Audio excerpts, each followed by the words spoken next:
देखिए, मैंने कहा था ना कि हमास के आतंकियों का सफाया करने के लिए भारत खुलेआम इजराइल को जो गोला बारूद की सप्लाई कर रहा है, तो उसे देख कुछ देशों के पेट में दर्द तो होगा ही, और वे इस बात को लेकर शांत नहीं बैठेंगे। जैसा कि मैंने अनुमान लगाया था, ठीक वैसे ही स्टेटमेंट इजरायली विरोधी देश ने भारत के लिए जारी कर दी है। बल्कि इसे स्टेटमेंट कहने के बजाय मैं एक धमकी कहना सही समझूंगा।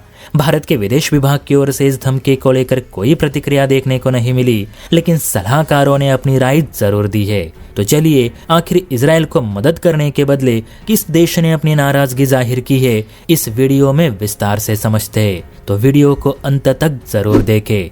तो बात हो रही है इजराइल और भारत विरोधी देश तुर्की की। आप सभी को याद होगा, हाल ही में तुर्की के राष्ट्रपति ने अपने बयान में ये कहा था कि जरूरत पड़ी तो हम इजराइल में घुसकर हमला करेंगे, जैसे कि लीबिया और काराबाग में किया था। इसीलिए इजराइल हमास पर हमले करना बंद करे।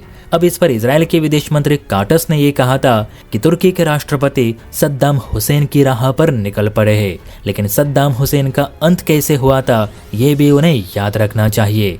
अब इजराइल पर अपनी भड़ास निकालने के बाद तुर्की के राष्ट्रपति एर्दोगान भारत को लेकर बयानबाजी करने लगे। दरअसल इजराइल के कहने पर भारत ने जो 5000 आरपीजी रॉकेट्स इजरायली सेना को मुहैया किए और जिनका इस्तेमाल करके इजरायली सेना ने हमास के चीफ यानी इस्माइल हानिया को मार गिराया, इसी बात से नाराज तुर्की ने भारत से ये कहा है कि भारत सरकार इजराइल को दी जाने वाली वेपन सप्लाई फौरन रोके। भारत को ये शोभा नहीं देता कि वो इजराइल जैसे हत्यारे देश की मदद करे। इजराइल वो मुल्क है जो हमास के मासूम लोगों को बम से मार रहा है।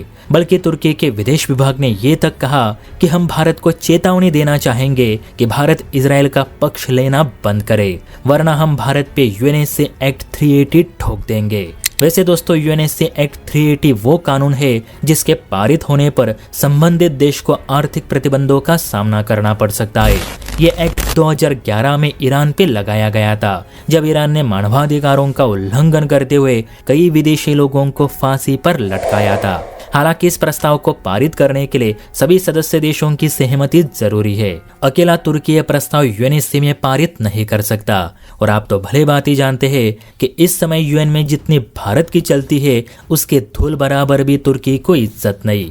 अब तुर्की ये कह रहा है कि भारत ने अगर इजराइल की मदद की तो हम भारत के खिलाफ 380 प्रस्ताव पास करेंगे। लेकिन यही तुर्की आज भी सीरिया और हमास के आतंकियों की खुलकर मदद करता है। उसका क्या, इतना ही नहीं तो अजरबैजान को अपने ड्रोन्स देकर तुर्की ने ही काराबाग युद्ध में सबसे पहले हस्तक्षेप किया था। ये बात लगता है तुर्की भूल गया है। खैर, इस बयान पर भारत के सलाहकारों का कहना है कि तुर्की पहले अपने गिरेबान में झांक कर देखे और फिर भारत पे उंगली उठाए। जैसे अन्य देश किसी को अपने हथियार बेचते हैं, वैसे ही भारत ने भी किया। अब हमारे हथियार कौन किसके खिलाफ इस्तेमाल करेगा, ये तो खरीदने वाले देश पे निर्भर करता है। इसके लिए हमें क्यों जिम्मेदार ठहराया जा रहा है। इस समय इजराइल अमेरिकी F-35 जेट्स के जरिए हमास पे एयर स्ट्राइक भी तो कर रहा है। तो जाओ जाकर तुर्की अमेरिका को ये कहकर दिखाए कि तुर्की अमेरिका पे प्रतिबंध लगाएगा। हम शांत बैठे हैं, इसका मतलब ये नहीं कि कुछ भी सुनेंगे। तुर्की एक बात याद रखे कि जब आपके देश में भूकंप आया था तो भारत ने ही तुर्की के लोगों की जान बचाई थी।